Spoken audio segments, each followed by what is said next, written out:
Hi guys, I'm Anissa and I'm back with another video, and I apologize for the pretty bad quality today and for the change in location, but I have been out the majority of the day, so I haven't been able to film anything until now. But I did want to get something out for this week. I don't know if it'll be up on today and Sunday, because it's already pretty late and it will take some time before I get it edited and uploaded, but otherwise it'll be out on Monday. Over the past week I managed to finish 4 things, so let's get into them. The first thing I finished was An Unkindness of Ghosts. This was part of my science fiction TBR project thing that I'm working on. This book is set in far into the future, and we are on this spaceship, and this is a ship that is basically filled with slavery, where white men and women are controlling this ship, and all of the workers and slavers on this ship is everyone who's like of another ethnicity, of another sexuality, and all of that kind of things, and it's quite brutal, and it was a difficult thing to read.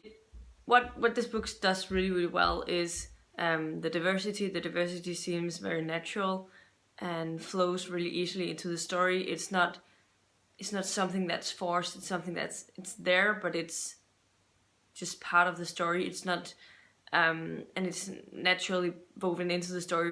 But the slavery and it's interesting, but it's really difficult to read about, and I don't think that I understand that what the author wants to do, but there's just parts of it that doesn't really work for me. One of the things that just irked me a little bit is that in this world it seems as though all of the white male and women, like general white men, seems like they're it just seemed like weird that there was not like one white person that was rebellious towards this thing happening. Like all of the rebellions on this ship that tries to work against them is obviously some of the slaves, which makes sense because they've been treated horribly, but I find it hard to believe that there's not one single good white person, like in the midst of I don't know how many was on this ship. I would have liked to see that it was not like generalizing all of the people, like vice versa. But then the actual diversity was really well done, and I appreciated for that, but I end up on a 3 out of 5 stars for this one. The next thing I finished was The Dead Zone. Finally, I had to hand the copy in at the library, but good thing I got my own copy now. This is the next book in my Stephen King reading project that I've been doing over the past year or so, and this has definitely become one of my higher rated novels so far, in my opinion. I know it took quite a long time to read it, but it's only because I had to put it down for other things, just with like the Mercy Thompson book like last week. This follows Johnny. Johnny is a teacher, and at the beginning part of this book, something happens after a date with his girlfriend. He takes a cab home, and on the cab ride home from his girlfriend, he is in a terrible accident where the taxi driver, he dies, and Johnny is in a coma for 4 years. And after he wakes up, he finds that things are a little different. He's starting to see visions of stuff that he can't really explain it. He just knows that these are the real things. Sometimes it's visions into the future, premonitions. Other times it's just he can tell what has just recently happened in a person's life, something about their personality, and it just makes no sense to him how this suddenly happened. But obviously the neurosurgeon at this hospital is really interested in what he can do. It's not like a super scary book where I was scared of what happened with Johnny exactly. It's more like a really interesting story about characters and how Johnny dealt with this. But as things goes along, he's trying to use his powers to help other people. When things happen, he tries to change the outcome if he can help itself, if it's something that he can do, if something terrible is going to happen. And that basically makes this story.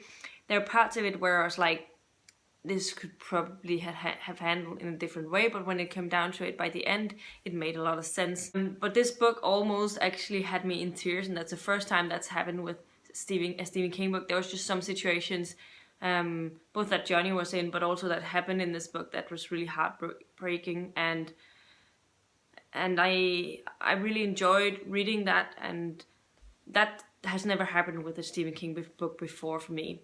So that was definitely something that also made me rate this a little bit higher. I end up on a 4.5 stars for this one. It's not a complete 5 stars because there were some couple of things where I think that it could have been a little better, but for the most part I just really loved this book and will highly recommend it. And I am kind of surprised that this is not more popular with Stephen King's book, because I definitely think it's worthy of a little more attention than it has gotten. But highly enjoyed it and will definitely recommend it to anyone. The next thing that I finished was City of Lies by Sam Hawke. This was one of my most anticipated reads of this year. And this book follows like 2 point of views. It follows a sister and a brother. The brother is called Joven, and the girl is called Kalina. They're obviously sisters and brothers. They come from a family that has always served the royal family since they were very young, in studying poisons, knowing about what all the poisons do, what antidotes to use, and how to search for the textures, the taste, and the symptoms and stuff surrounding all of the different type of poisons that you can find. And they take this job very seriously, and so Joven has, since he was like 7 years old, been training to figuring out all of these different poisons. And then we have Kalina, who is kind of in the background a little bit in this. She feels like she needs to prove herself that she's brave and that she can be brave and stuff. And something happens in this world where the Chancellor is threatened by the other people, and people are trying to kill him, and it definitely, just gets on from there. I enjoyed this. It was definitely slower than I anticipated it being. I'm happy that I listened to the audio. I think that the audio narrator did a really, really good job in narrating the book. But I think that the author definitely made it very engaging from the beginning to the end. Even though it was slow paced, it still was interesting. And I think at the halfway point, it definitely took a turn and it got a lot more faster paced. And I ended up really enjoying it. While it didn't live up to my full expectations, like this is not a 5-star read for me, I still really enjoyed it and ended up giving it a 4 out of 5 stars. So definitely recommend it. And I'm really happy that I read it, and I will definitely be looking out for the next book in this series to figure out what's going to happen in the future books. The last and final thing that I finished today was Lumberjanes Volume 2, this Friendship to the Max. I think that's the title of that one. And I really enjoyed the first volume. That was like a really enjoyable crazy ride where all of these things happened that you didn't see coming, and it was very random. And while it had some of that feel to it when I read the second volume as well, it also lacked something in some places. Like it was a little more, I don't know, there was some of the charm that wasn't completely there, but I definitely still really enjoy the friendships between all of the characters. It's really interesting, and I like sort of figuring out what's going on in this camp, and I definitely enjoyed it, but I didn't enjoy it as much as last time, so I'm sort of lowering my rating to about a 4.5 out of 5 stars.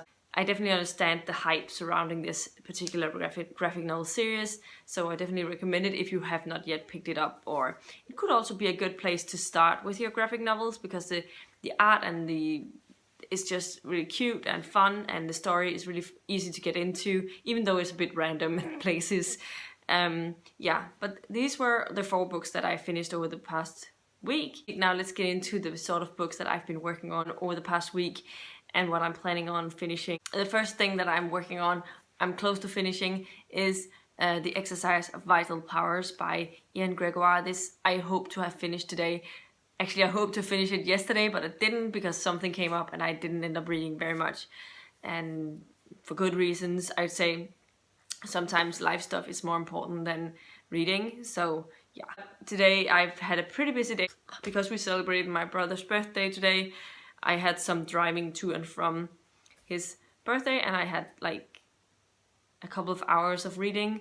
I got in there and I have about 20% left of the ebook. I don't have any page count, so I don't know exactly how many pages I have left. I actually enjoy it. There's a lot of things that are really great in this book.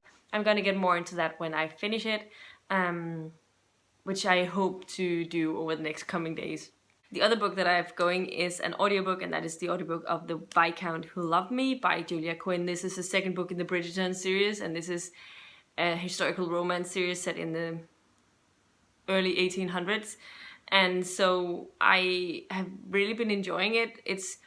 I have been very hesitant about going into this book because of a certain character that I'm going to get into in my wrap-up. But I have enjoyed it and I'm happy I'm back in this world, and I forgot how funny Julia Quinn's writing can be. So yeah, enjoying it, and I will get into more about the specifics of my review in next weekend's wrap-up.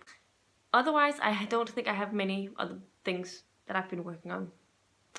I'm probably going to start another graphic novel. And the thing is, I've been reading like from graphic novels right before bed, like 10 minutes here and there. So it takes a little longer for me to get through graphic novels, but it's easier for me to read graphic novels when I'm tired than reading physical books. I will only get through possibly a page of a physical book before bed, whereas a graphic novel I would get through a little more, so I feel like I get a little more progress in. And so I've been doing that, and it works pretty well for me. Anyway, definitely let me know in the comments down below what you've been reading over the past week. Have you read any of the books that I've been talking about today, and what were your thoughts on them if you did? And hopefully next weekend I will be back at my usual spot, because this is a little uncomfortable sitting here and I don't feel like, yeah, I'm a little awkward. Usually I will try and film during the day in the weekends when it's this time of year, but if I don't have time, that's difficult to do. So I decided I needed to do something because I wanted to have something to film so that I could get it up. All of that. Yeah, I feel like I've been filming for a lot longer than I have, but yeah, and I feel like I'm all over the place in this video today, but yeah, I need to get going. If you like the video, please give it a thumbs up, subscribe to my channel if you haven't already, and I'll see you in my next video very soon. Goodbye!